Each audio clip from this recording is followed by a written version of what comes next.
Hello and welcome to Think Fit, Be Fit podcast. My name is Jennifer Schwartz. I am the founder of Impact Your Fitness and the Think Fit, Be Fit podcast network. I'm also a certified muscle activation techniques RX practitioner, a certified exercise physiologist, and a co-author in lifestyle medicine. My mission is to get you an upgraded mindset for a more potent workout. I inspire and educate everyone to build resilience and knowledge to boost their quality of fitness and exercise. The Think Fit, Be Fit podcast network is a refreshing change of pace from how you would normally talk about fitness. And today is a great episode on enjoying exercise and changing our perception of really strength training and being in your knowledge and owning how you work out. And also, it's just a really great conversation between two women who have been in the industry for decades. Today, I'm hosting a wonderful friend and colleague, Meredith Mack. We are going to discuss her training philosophy, empowered exercise, overcoming challenges, and just the overall sustainability of our exercise. You can check her out at meredithmack.com. She's also on Instagram at Meredith Mack, Meredith_Mack, as she is a New York City personal trainer, a muscle activation technique specialist. She has a degree in nutrition from NYU and is a IFBB bikini pro that we discussed about that part of her fitness career. And, you know, I learned a lot. She really shared some personal insights and reflections on her journey with fitness. And I've really appreciated just how open, she was in the conversation. And, on our Instagram, we can clearly see like a beautiful person, but then today I'm really excited to show you the beautiful inside, the beautiful terrain of Meredith Mack, and that she also does bodybuilding, and working out for the inside, and on from an emotional level to, inspiring others in this beautiful, soulful, empowered way. And I'm really excited that you guys get to listen in on this conversation. Before we do that, please head on over to Think Fit, Be Fit podcast to sign up for the newsletter. We are a network, so we got a lot of updates, and that's where you can stay current with us and what's going on within, our own process, how we are learning things, and what things we might be reading, and exciting interviews, and things that you just don't want to miss will be on that newsletter. Head on over to Think Fit, Be Fit podcast for on Instagram and Facebook. I'm also on Instagram and Twitter. Instagram, Jennifer_Simone_Schwartz, and then Twitter at Jenn Impact, Jenn Impact. And I have one more thing to ask of you guys. I need you to share your latest fitness obsessions. What is trending, and what do you want a critical eye on? So I have a really new, exciting show coming out, and it is going to be myself and a very special co-host, and we will be sharing our critique on these trends, and not from a place where we're trying to make sure that how bad it is or how bad the marketing is. No, we're really trying to be idealistic and show you how to support yourself with science and sound exercise science concepts. So it's going to be really fun, but we need your help to get started. So head on over to the show notes or the link in my bio on Instagram and Twitter to just spend 3 minutes filling out this survey, and it will be such a huge help. I would massively appreciate it. And I cannot wait to share what this new show is going to be, what it's going to be like, what the vibe is. I think it's going to be pretty fantastic, and I'm so excited about it. And then the last thing is check out last week's episode. It's a live update. It's just 25 minutes, and I shared all the updates about that new show and some more details. So check that out. I published it on June 21st, which is the summer solstice, or the winter solstice, depending where you are. I do appreciate that this is an international audience of fitness lovers and intellects. So head on over, help us out. I can't wait to see what you're obsessed about. And there's even a special coupon in there for my latest course, Be Your Own Exercise Guru. I look forward to that and enjoy this amazing conversation with Meredith Mack.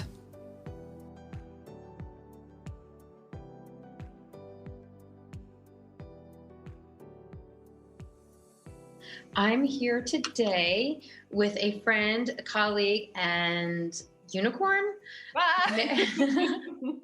Meredith Mack. Say hello to everyone. Hello. Thank you so much for having me, Jen. I'm so excited to be here. Good. Yes, we're going to have some fun. So we'll get right to it. I'm thinking, physics and exercise. Let's just talk. Okay. Jump right in. Just jump right in. Because I've been looking forward to having a conversation about this because I have an unapologetic love for tension in exercise. And I haven't had quite the, the right construct to really get into that. And being that you just launched a new brand called Tension Generation, I said, oh, here's my chance. I can fully embrace it. When I watch you exercise on the gram, I can kind of pick out, I'm like, oh, I kind of know what she's thinking there. Cause we have this language that we can speak with tension, physics, mechanics. So I'm really excited to share that with the listeners. Awesome. Would you please give everyone a quick intro about you and maybe a little bit about your journey as to how you got here? Yeah, well, it's been quite a journey. Again, thank you so much for having me.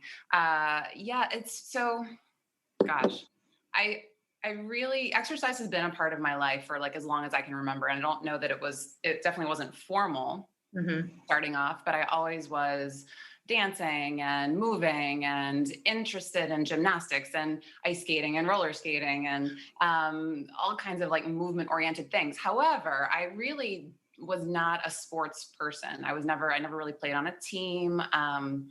And I got really passionate about dancing in high school. Really, really wanted to be a dancer. That was my dream. And so I came to New York. I started out as a dance major at a college, and I was just there's things I love and there's things that are just really challenging and maybe not the right fit for me. So I actually ended up switching majors to nutrition. And so kind of got a little more into that side of health and movement and how can that support my movement and started working in a gym eventually, actually at the front desk.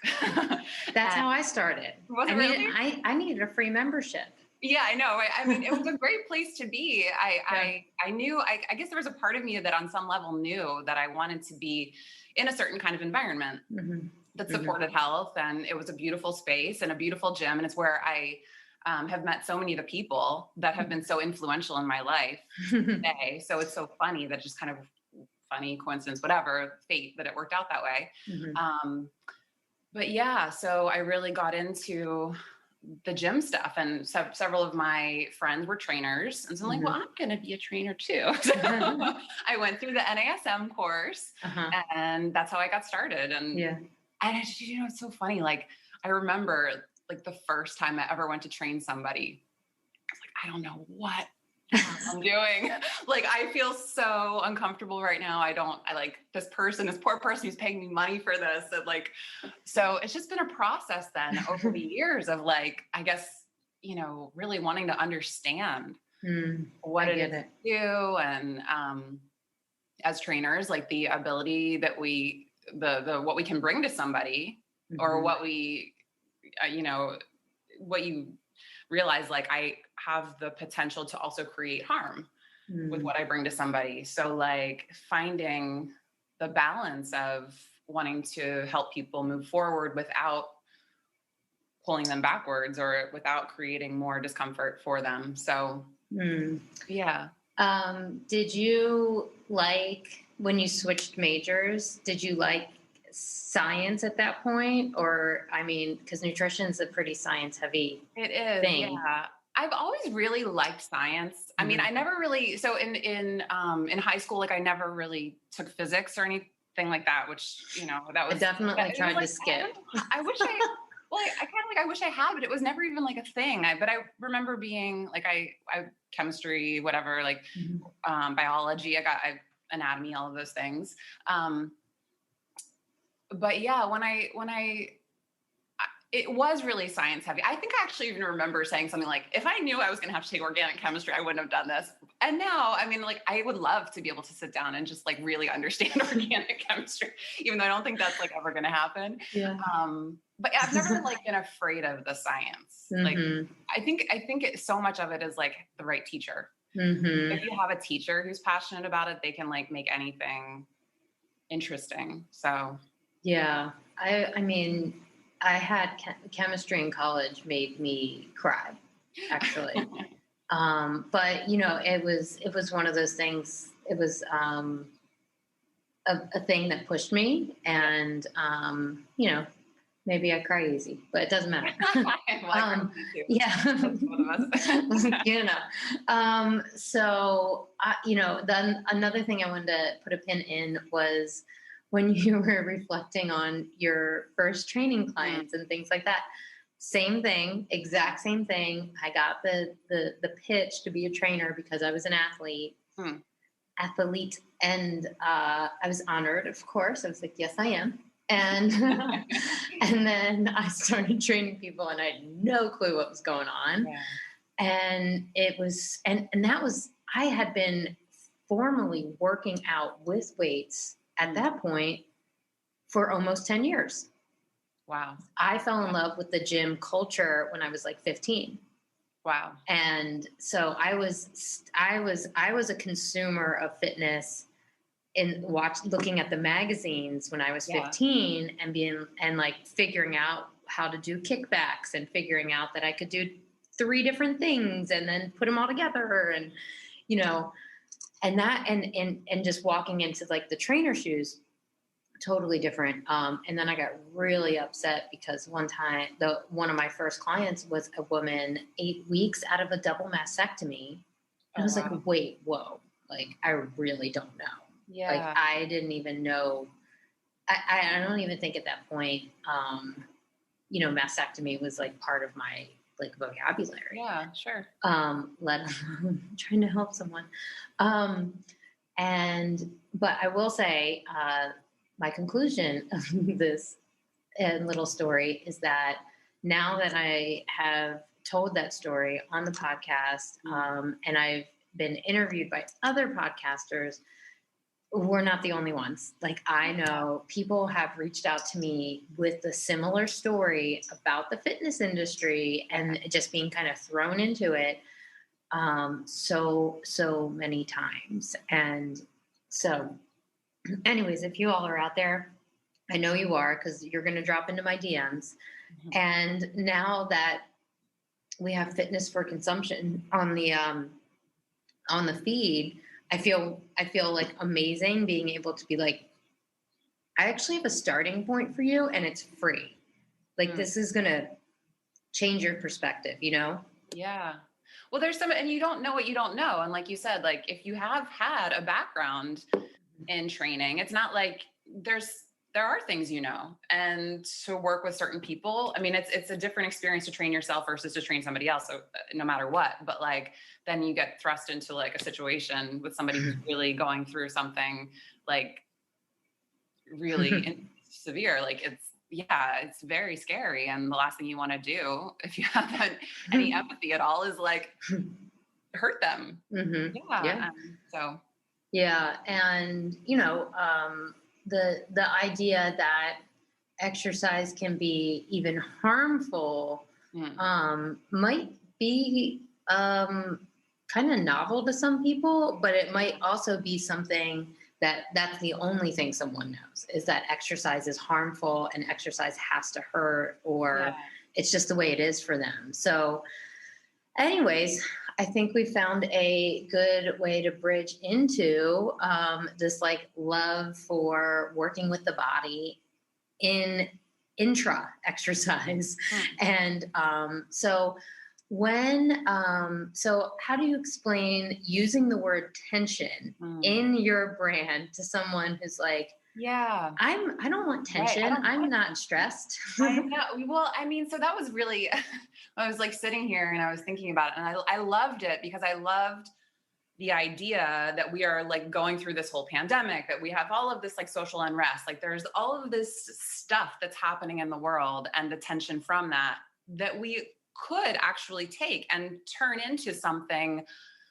I don't want to say like, but we could get stronger. We could actually open up more and like be more compassionate and figure out ways around. So I liked, but you're right. The word tension in and of itself has a negative connotation. Mm-hmm.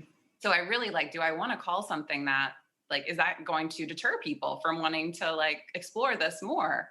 Mm-hmm. But like, I think it's so much about appropriate tension. When I have always wanted to find a way to talk about the things I love doing, which is exercise, which is dance, which is roller skating, which is like, so anything body related. Mm-hmm. And those are all requiring some kind of tension. Like muscles are involved. Yes, there are other things involved too, but like, and I kept, when I go into the gym on any given day, I'm thinking about like, what do I have? What is allowed today? What do I want to do today? What is my body able and willing and open to doing today? And so for me, it's always about kind of starting at square one, trying and seeing how it feels. And I think of that as, what are my tension generating capabilities today? Which sounds so stupid, but like it's, I mean, I don't expect like a normal person to go into the gym necessarily, but it's true. It's like, there are some days when I feel like I can produce or generate a certain amount of force for a number of different reasons. And on other days I can't, or it stops sooner, it stops at a different place, or it's like, and there might be a number of different reasons why, and being open to all of that. So like if I work with my body on any given day with what it's giving me on that day, and don't put the expectations of like what I think it should be able to do, or what I might have an overall goal of what I want it to do, but I'm also totally okay with, for this day, for this workout, for this particular exercise, for this particular part of this rep of this exercise, it's just not there. And yeah, I just to get back to like the tension part, it's just like, I can't look at exercise and not see that part of it, because, and even from like an MAT perspective, you've seen where you put someone in a position and they just can't, and then you do some stuff and you put them there and they can. And so, I think respecting like what we have, but I don't think of tension as a bad thing. I know that in certain contexts, it definitely has like negative tones and all of that, but like, I just loved it. Yeah. Well, the way I always come back to the idea that, without tension, you don't have exercise. Like it's there's no activity. I mean, whether it's eating or whether it's getting out of bed in the morning. I mean, those are all, and there was a quote, I mean, I have it at the top of my, my tension generation page from Joint Structure and Function. And it says, the most important characteristic of a muscle is its ability to generate tension, is its literal ability to pull one attachment to another attachment. Without that, like, we can't move a skeleton. Yeah. I have a visual, like if people could see my boom, that could serve as our tension, our tension stability, visual here. Yeah, totally. Because, the truth is, in the interview you did with Curtis, like this, he came up with this amazing analogy with the sandwich. Do you remember that? Oh my God. He said, I do. Yeah. Tell me again. Yeah. I forget exactly what he said, but I remember being like, I love that. Moving, so when we are given an exercise in instruction, like, so you tell me to do a squat, meaning move up and down with this weight, don't fall. This is the basics, right? So if you just have that instruction, you have like basically 2 pieces of bread and like the good stuff's in the middle. And it's like, yeah. And the good stuff is that like tension generating thought process, capability, and, building it basically and playing with it. Do I want mustard? No, we don't need mustard today. I don't have to hold that position. That would be my analogy there, right? I mean, I love mustard, but yellow or brown. yeah, really. So thinking of it like, for some of my audience, when I talk about strength training, I'm always talking about it and trying to sell it in this like science way. Gigi has very much influenced me in that way. Like, but I think I like for watching your brand grow and like seeing and listening to that conversation, it's like, no, we can use this strength training as a nourishment, tool or practice I freaking love that. And I just wish I could, stand on the corner and just like sell it and like everybody would have it. I would sell it cheap if everybody would buy it. Right. Well, I was thinking about that. It's like, I love the way I feel when I exercise, but that hasn't always necessarily been the case. Like, and I've also thought about it's because of the way that I've come to understand and be able to do it for myself. But if I had to do certain workouts, I don't think I would, I don't know. Like, I mean, even an example of like over the pandemic when gyms were closed, like there's a certain thing I enjoy. And there's a certain like feeling that I like creating that I want to return to. And when I couldn't get that same feeling from what I could create at home, like it was disappointing in some respect. And I probably didn't, I had to try to find other ways of doing things, but like, I really appreciated when gyms opened back up because again, I could kind of get back to the sensations that I love. And so there's a part of me that really does believe that more people would work out if they were able to really find something that they wanted to return to. I think if people don't work out, it's because they don't really like some aspect of what it is they're doing. Like, yes, there's challenges. Yes, it like can feel hard. Yes. But like sometimes, I don't know, like when you're ready for it, if it's not just thrust upon you or somebody's like screaming it at you. And again, that's my personal like stuff that I don't like. I just think that more people would work out. No, there's some truth to that. There's actually, and I've referred to this one a few times, but there was a survey done about 1,000 people, men and women in the US, and they surveyed them as to like what their attitude towards exercise is currently in their adulthood and what their experience was as a younger person in physical education. Yeah. And I read through the study. There were quotes in there from 25-year-olds that said they thought about suicide after getting embarrassed in gym class. Yeah. Yeah. I would actually really love to read that. I think about that a lot. I think about my own experiences. I think because like I said before, I was never on like sports teams. I don't have that. I never would have thought of myself as being an athletic person. I wouldn't have been chosen first for any kind of kickball team or whatever. When we had to run outs, I hated running. I know that I still, part of the reason why I don't like to run is because of the experiences I had when I was younger and how terrible it felt in my body. And just like how terrible I felt about myself for not being able to do it the way that other people could.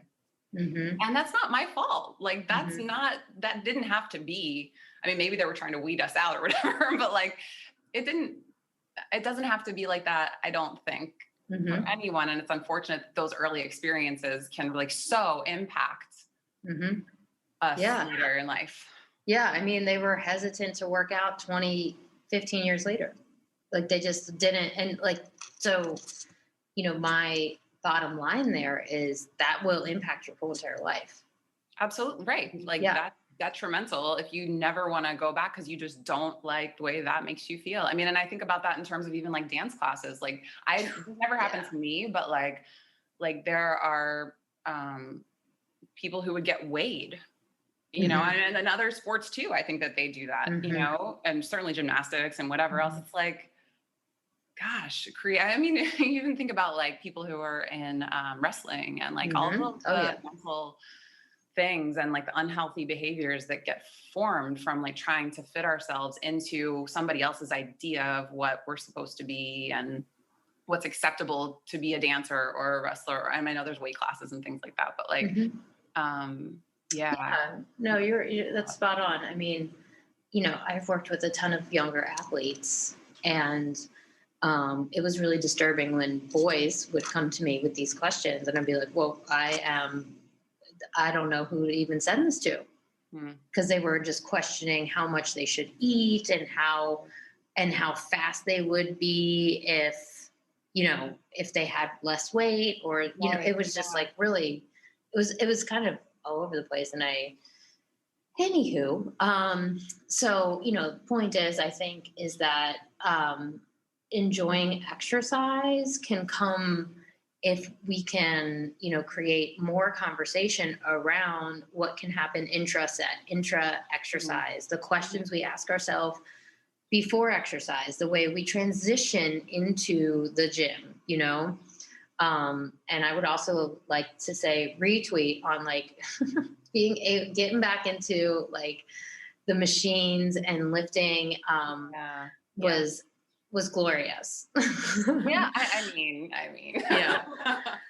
because I was fortunate enough to have a barbell. Okay. It's, you know, and I had my spring set up at the studio, for Pilates, which is fine. But I called it, because I've not said this on air before, but I called my workouts during quarantine my Pilates prison workouts. Cause like, it was so funny. I just had this kind of conversation yesterday. I don't remember but I was like talking to my client and I was like, if like wondering if other people actually think to themselves, like, if I was in prison, this is what I would do to occupy my time. I think so. The pandemic was kind of like that, right? Yeah. But when I got back into the gym, man, I love that, like sitting down, buckling in, you know, anchoring in different points and being able to push and generate for like 8 seconds. You know, like most of my reps are close to 7-8 seconds, no matter what I'm doing. Going faster for me is the outlier. Yeah, I would say that's for me too. And not necessarily like, I always I'm interested, like somebody commented on my squat video that I had posted yesterday and said like, oh, super slow approach. I dig it, whatever. And I'm like, it's actually just my normal speed, but it looks super slow compared to a lot of like what you see other people doing. But that's like where all, like you said, and what Curtis said, like that's where all the good stuff is. Like, I mean, and don't get me wrong, there's like a place and a reason for sometimes wanting to go faster and for exploring that too. But yeah, Gigi and PJ just did like 3.5 hours of content on that, and that's great. But they were talking about different neuromuscular constructs, like timing and like fast twitch. I mean, it was nuanced, to say the least. That would be, they're good. But for the most part, slowing down for me is so enjoyable. I just really enjoy that, and I was really missing that for sure. So back into, originally we met in like, exercise mechanics environment, right? So can you speak to like going back to that time where you were able to start plugging that into your sessions and with your clients, and that kind of what was going, what that change felt like for you? Yeah, that's a good question, because I feel like I trained a certain way before, and that certainly changed. And there was a process, because it was like a learning curve, and it didn't all like, I wasn't aware of things all at once. Like it was slowly taking on certain information and trying to like analyze equipment and see what the possibilities were. And like, and I think interestingly enough too, when I first started going through more exercise mechanics, physics courses, I was living in Baltimore. I was training in Baltimore, and there was a certain, which I would say was somewhat similar to New York, where I trained before. There was a more functional, the way that the world thinks of functional exercise. So it was a lot of like combination movements, and like a lot of like the standard things you see, wood chopping, and like, well, all the things, right?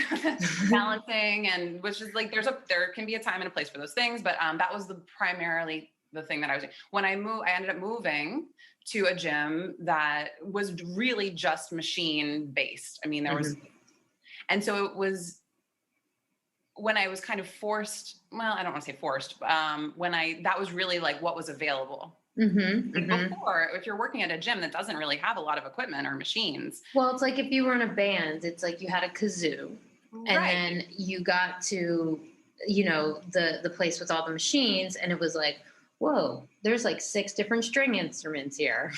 Yeah, right. I mean, so it's like there's more to practice with. There's more, and I think too, though, the clientele, the people that were working out at that gym were more open to like having a whole workout that was just machine oriented.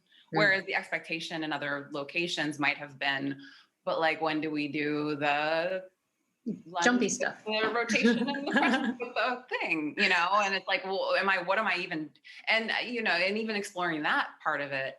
Not only what do I think and what have I been taught is like what exercise is supposed to look like, but what has the rest of the world come to think from looking at magazines, from looking at like certain people or people they look up to. So I think there was definitely it took a little bit of challenge. It was challenging a little bit in some ways. I think the people who get it really get it and really appreciate it and see and feel in their body. But then I think some people like are still, I've worked with people back here in New York who are really afraid, like really feel that machines equal bulky, muscle bound, it like detrimental to being a functional human. Yeah. And trying to explore that in a way with people where it's not saying, no, you're wrong. You know what I mean? Like, let's talk about that. Like, let's figure out how can we like open up to maybe the possibility that things are Yeah. One or the other, but maybe a little bit both. I mean, you're a walking myth buster. You were competing in like bikini, right? Yeah. And doing the heavy stuff. So it's like, well, but see, that's the thing, and so when I first started competing, I was working with a coach who was very much like, high reps, low weight, like no calories, no fat. wow. This is fascinating. It's so interesting. And this is why I love body stuff. It's because it's like, okay, how many ways, what do all of these individual variables do? Like, how can I manipulate them? How can I create different situations? What happens when I try to do this? And then that's not a problem, but like I started competing back in 2009. And so, and I competed until about 2014.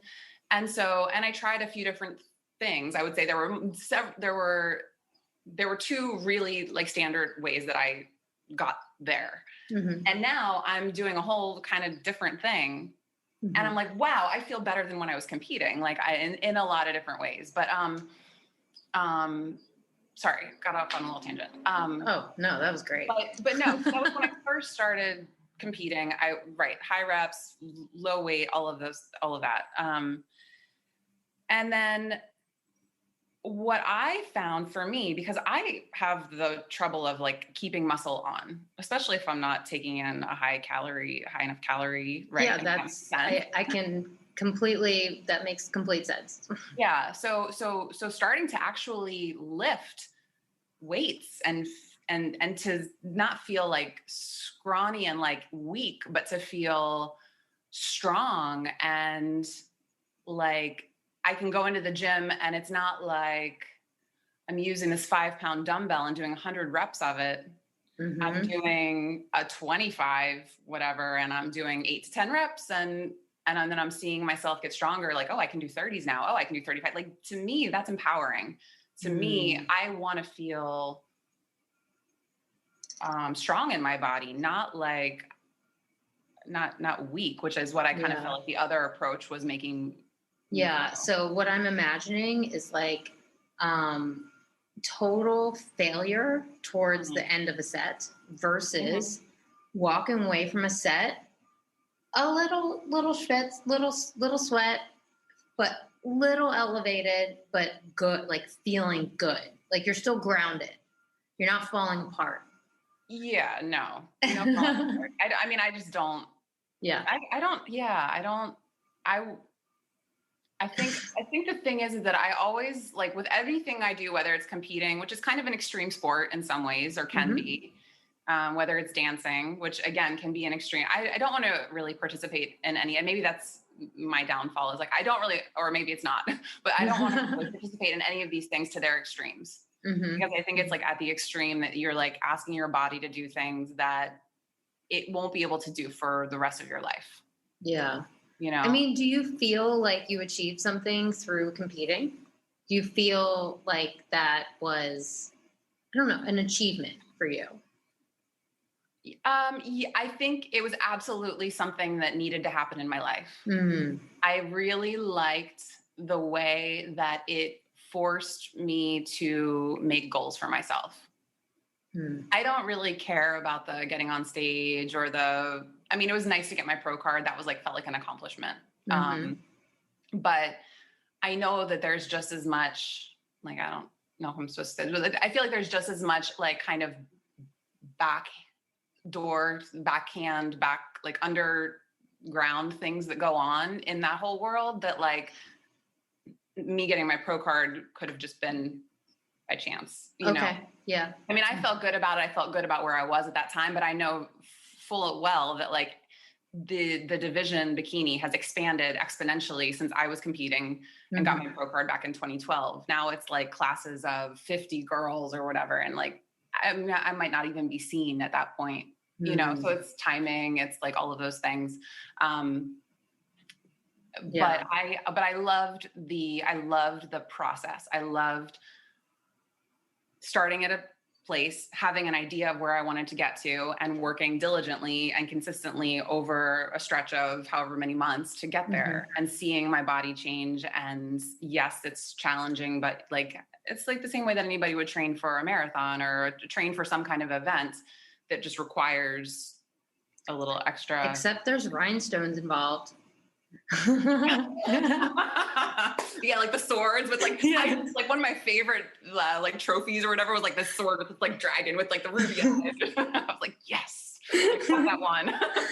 Yeah, there it is. It's like, I'm glad it was a part of my life. I don't have any desire to stand on stage and have somebody else tell me like, or judge me based on what they think I'm supposed to look like, or yeah. Well, thank you for that. That was very raw. Thank you. Yeah. Okay. Yeah. Cause, it's not, it's not every day you get, we get to sit and like reflect on, what that meant for us, I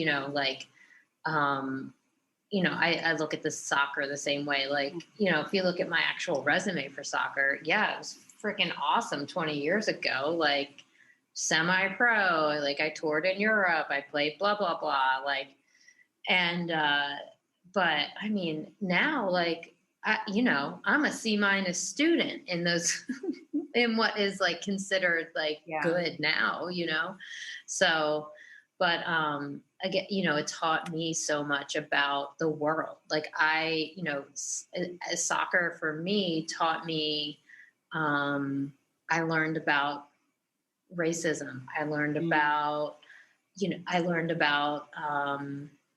sexism. I learned about coaching. I learned about mental thresholds. I learned about hitting walls, and I learned them again in my business. So all these, they're just, so in a way, that, the way that these cycles repeat, and that we can get them through playing in a way, we're competing in something, and that is an opportunity to play. That's how I look at it. It's an opportunity to be better. Yeah. And it's amazing, same as this pandemic, it was an opportunity for a lot of, my stock to look at the things that I was holding on to and the things I needed to let go of. And I'm lucky in that way. Like my brother has been working nonstop since this thing started, and, and is completely exhausted and unhealthy, and he's in his 30s. Like that's, so that's a totally different scenario. He didn't have that space and time and an ability to, even reshape for me. Like it really was, it was a good thing for me.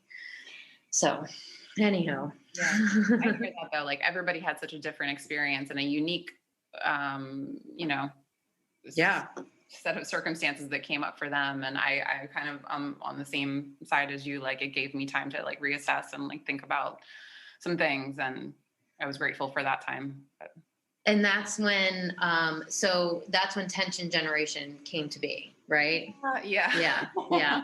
So when I first saw it, I thought of it like I love the play on words, like generation. Yeah. And also like the verb generation. Yeah. Okay. So generation for me, I was, I'm, like we were talking about the other day, I've got that Libra signature. So I'm like generation, social justice, help people, No, but it's all about that. Like again too, like I didn't really mention that before as much, but like I wanted a space to also talk about that. And we were sort of looking at that, just brushed on that the other night.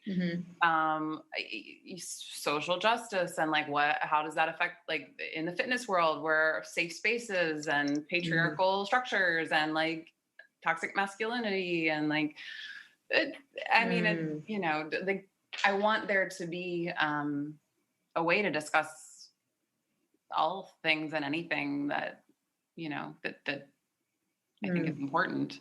Yeah.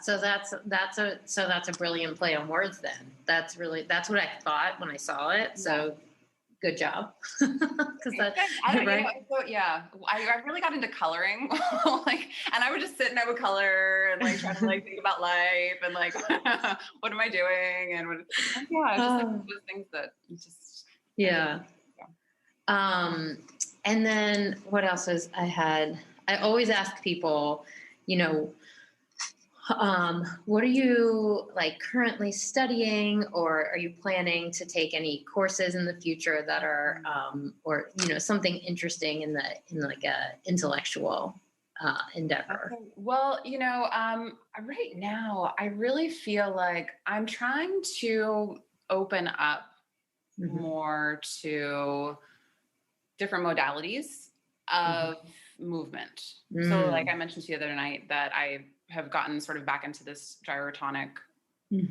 course, class, and exploring. I really am interested because I think at a certain point, and it's not that this is completely gone, but like, I think maybe other people can relate to this too. I hope so. Like sometimes I do get very, like, this is the way I like to do things. And there's a reason why I like to do them this way. And this is what I do. And I think being at a space now where it's like, yes, and there are other ways of looking at things. And sometimes there are,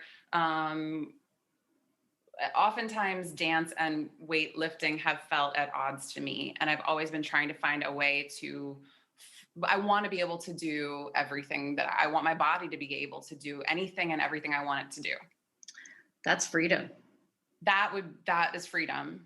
Yeah. And I think exploring and like learning from people who might have a different perspective than I do, and like really trying to, now that I have an awareness and can understand enough, I think, that I can take in somebody else's point of view and kind of see, well, that makes sense to me. I have questions about this, and maybe also that doesn't make sense to me, and I think I just need to leave that there.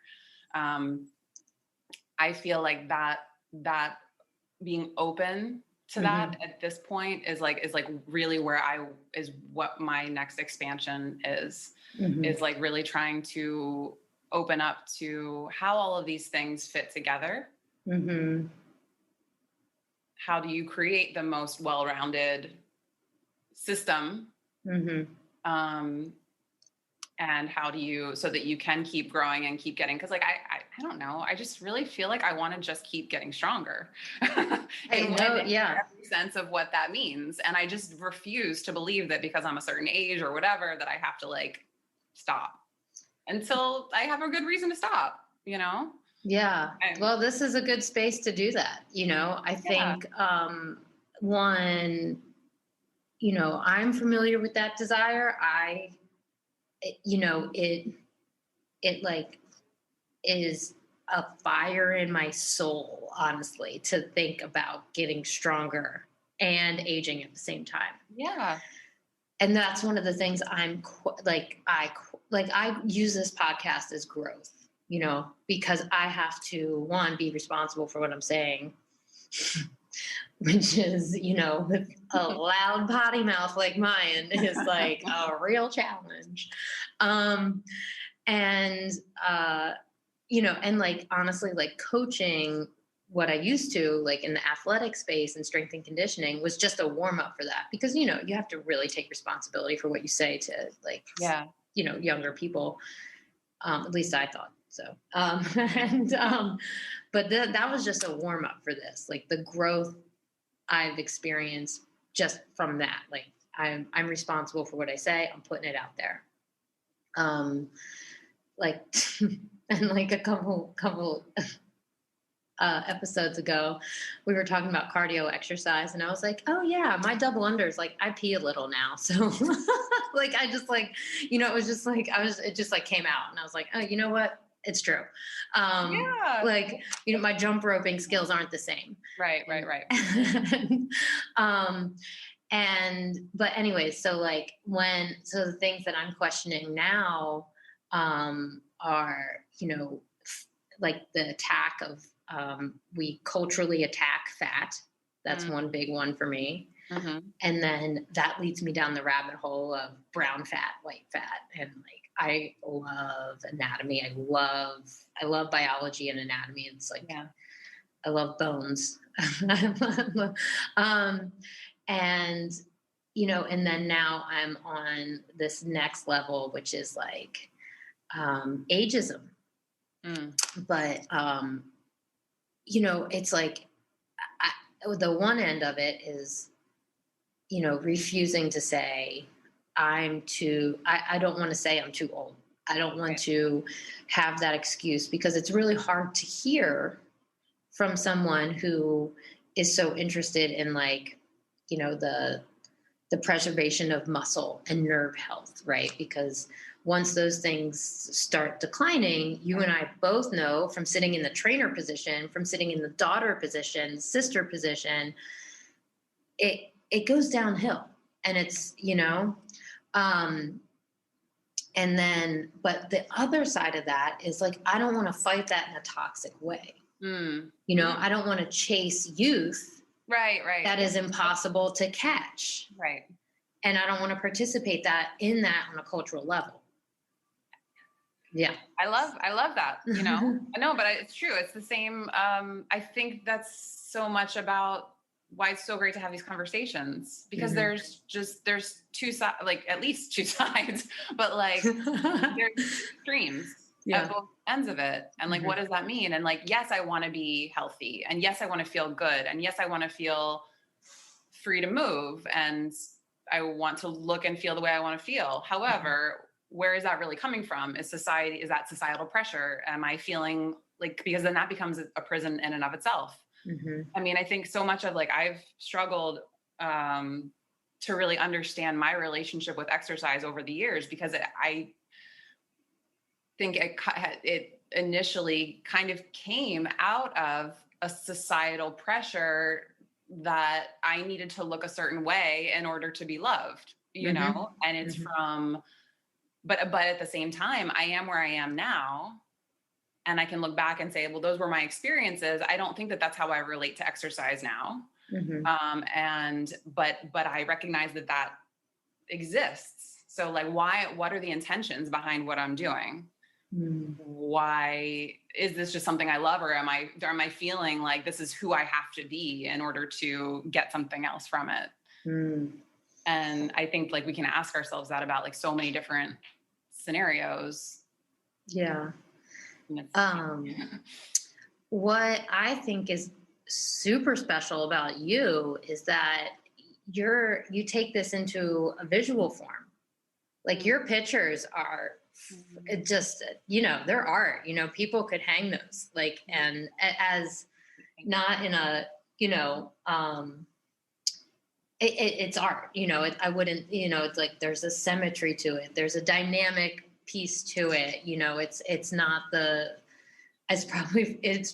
know, can you speak to the evolution of, you know, bikini to where you are now? I know. Well, it's so funny. So, I mean, to be honest with you, that's kind of one of the reasons I stopped competing was, I remember working with a photographer, and at that time he was just like, you know, like, why are you spending all of this time training for competitions? Like you would get more out of it if you actually did photo shoots, and like, you can work towards that, you know, being in whatever shape you want to be in for it. I mean, a little bit like there's nuances to this conversation. Yeah. But like and it was just like, oh, but like, it felt like I actually had something to show for it. So like at that point in my life, I think when I started, I had turned pro and I started doing pro competitions, and I didn't place well at all, ever. So I'm like, what am I doing? Like, why am I doing this? And that'll make you question, right? If I did well, I probably still would be competing well. Was it the shoes? I know, right? My tan's not dark enough. It's my tan. I blame my makeup artist. But no, that's kind of how I got into it. And then I was like, I like having something to show for it. And at that time, Instagram was becoming like a real thing. And so like having content to post to the gram was like, it just made sense that like, this is how you grow, and that you could be successful. You could be successful in the fitness industry by creating a brand around yourself that didn't have anything to do with competing. At the time, I mean, and maybe still to some extent, I'm not in that world right now, but like, it's kind of like you compete, you do well, you get like partnered with a supplement company, they promote you, blah, blah, blah. And this is kind of how you like become a fitness superstar. Yeah. But that's just like so dissatisfying.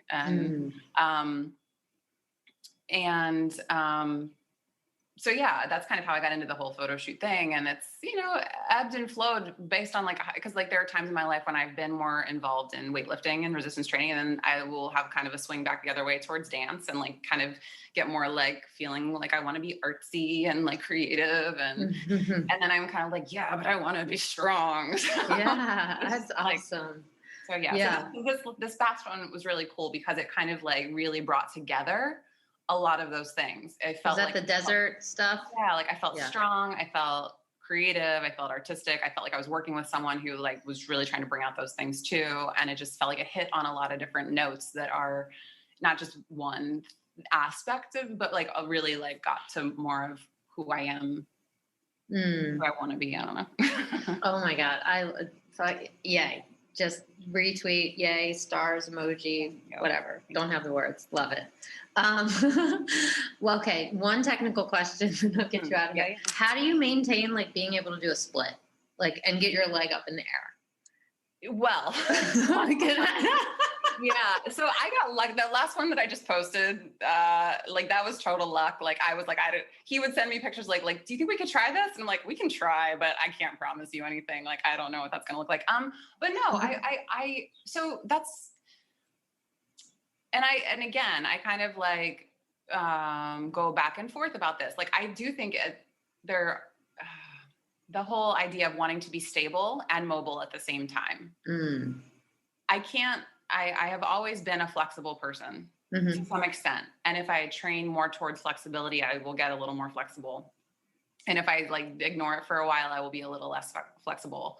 But like, that's kind of my natural place. So, like a dancer. Yeah. I mean, it hasn't. Now I do find that like, sometimes if I try to push it and also push doing something really heavy in the gym, like back to back, there's not always a good, like, I don't always feel really good about that. Like my body doesn't feel good about that. My SI joint, like area was like, that was not right. Don't do that again. But yeah, again, like, I think I want to be able to do both. I want to be able to get my leg where I want it to go. And I want to be strong too. So I haven't kind of found the perfect blend of those things yet. I'm still working on that. And yeah, I get a lot of benefit from the apparatus spring Pilates for me. Yeah. But we have totally different body types. So, you know, I am not naturally flexible at all. I'll never forget it when I first started receiving MAT as a client. No, I figured this stuff out. I figured out the joint deterioration in my body was accelerating in my early 20s. So I had 3 knee surgeries before I was 19. So as a competitive soccer player, kind of competitive in skiing, and those two things don't go well, especially with my hip angles and whatever, and my anatomy. Not my whatever. Sorry, anatomy. I love you. And so I figured out really quickly that that this was bad. Like the arthritis was obvious on x-rays. I could feel it when I was like 24. I just didn't feel good. And my posture was already changing. And I'll never forget, I had started seeing Ami for MAT, and I was consistent for 6 months. And I went into a physical and they were like, you grew 2 inches. I'm like, oh no, like I was, my center of mass was changing because my knees weren't functioning that well. And that's like going to create.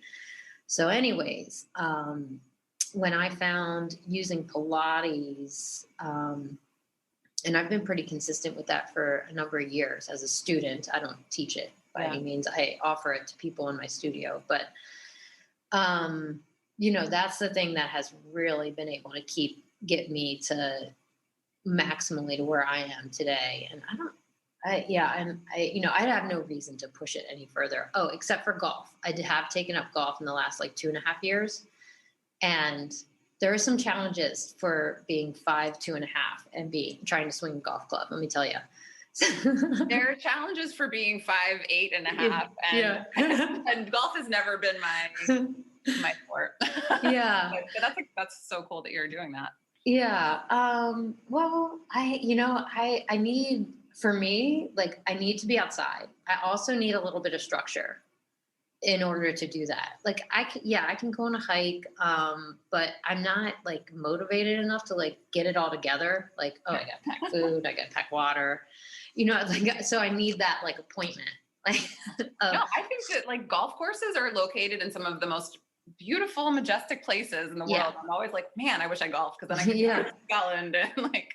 Well, I mean, participating in something called the 19th hole is for everyone. So that's just cocktails after on the golf course. So, it's pretty cool. Yeah. That's exactly what it is. Yeah. And that's the thing. That was another thing that really attracted me to it. You can do it as like a travel activity. You can do it. And once I kind of saw that, I was like, oh, I like this. And I don't know, it gets really fun to compete against yourself in that way. And that's kind of the thing. So anyways, that's pushed my flexibility to a new level. That's all I'm trying to say. Okay. That's interesting. But like, because you explore different ranges than you would if you weren't golfing. Oh my God. Yeah. And being a student. Your own workout. Okay. Yeah. And my own workouts. Yeah. My and honestly, like my upper, probably not until 4 years ago, I think my upper body wasn't that strong.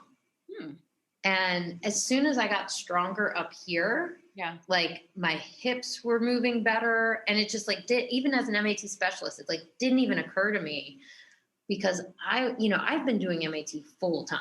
Like that is like my job. Right. So honestly, it took my body like 3 years just to adapt to that. The hand strength, the shoulder. Yeah. It's that's a lot. Yeah. It's a lot. I'm working through some of that right now. Yeah. And And then when I felt like I couldn't recover, that was the point. Like I couldn't like recover from work and work out the way for upper body strength. It just wasn't happening. So, when I finally was able to do that, probably about 4 years ago, and that was a game changer too. So, hey, here's to more game changers in that way. Yeah, absolutely. All right. Well, did we miss anything?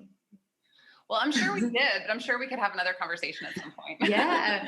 And we might be doing that. Which wink, wink. Wink, wink, wink. Yeah. All right. Well, tell people where to find you, and you can. Yeah. And then I'll go cry in the corner because I have to say bye. You can find me on Instagram at Meredith_Mack or at The Tension Generation. Or you can find me at meredithmack.com. I need to like update my website. So sorry. Yeah. You're playing on Instagram all the time. That's the playground. That's my playground for right now. But It has been so much fun talking to you, Jen. Thank you so much for having me. Absolutely. Wow, thanks guys for hanging out for this amazing conversation between Meredith Mack and myself. I've really enjoyed having it and being able to put it on the podcast and really show you guys in this really exalted, refreshing way to explore your movement and explore your potential. I believe exercise is a place where we can explore limitless possibilities with our body. And it's just such an amazing thing to be able to share that with you guys and promote self-love in the process of it, because that is something that I get so much joy from. So I'm just really glad that I have, enough confidence to share it with you guys. Now, I do need your help in an upcoming upcoming project. So first of all, if you listened carefully enough, you may have heard a hint at what this new project may be. But what we need is for our audience to fill out a 1-minute questionnaire about what your latest fitness obsessions are. Exercises, workouts, trends, clothing, whatever. Gadgets maybe, but we just want to know what people, where people are. So this is a content ask, all right? And what we're going to do with that information is start to critique and put critical thinking out there for the trends and have some fun with it and show you guys how to keep your options open based in science and being grounded in finding out what's best for your body in a really safe way, safe and fun. So head on over to the show notes and click on the 1-minute questionnaire. We need your help. I really appreciate it. And I'm also offering a discount to my course, Be Your Own Exercise Guru, if you give us that 1 minute of your time for the questionnaire.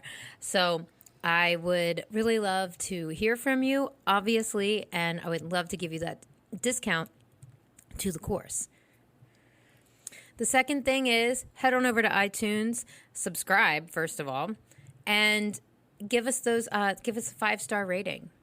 And if there's something you're not so 5 stars about, send me a message. I would love to know how we can improve this.